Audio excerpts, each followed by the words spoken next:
Марио қонжық және ана жүрегі. Анасының ақылын қонжық Марио тыңдамапты. Анасы зиянды, қауіпті заттармен ойнауға тыйым салады. Мариоға рұқсат бермейді. Ұзақ уақыт мультсериалдар көруге болмайтынын айтады. Тәттіні де көп жеме. Дейді анасы. Ал біздің қоңыр қонжық болса, анасына ашуланып, дауыс көтеретін болыпты. Қонжықтың бұл теріс қылығына анасы ренжіп қалады. Осыдан соң қонжықтың көзі басқаша көре бастайды. Марио есіктің арғы жағындағы мысықты көріп таң қалады. Сырттағы ағаштарды, даладағы тауды да далаға шықпай-ақ қабырға арқылы көріп отырады екен. Бірде көрші бөлмедегі анасының жылап отырғанын қабырғаның бергі жағынан байқап қояды. Анасына барады. Марио қонжық өкінеді.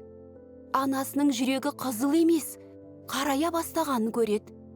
Ал жылағаны үшін жүрегіне әжім, сызат, дақ түсе бастапты. Қонжық барлығын көріп тұр. Қатты қорыққан қонжық Марио анасын құшақтай алады. Анашым, маматайым, мені кешірші, сені енді ренжітпеймін. Деп кешірім сұрайды. Анасы да баласын құшақтап күлімсірейді. Осыдан кейін Марио қонжық анасының жүрегінің қып-қызыл болып жазыла бастағанын көреді. Енді анасының жүрегі қызыл. Осыдан кейін Марио қонжық анасының жүрегін сақтау үшін ата-ананы тыңдап, жақсы көру керектігін түсінеді.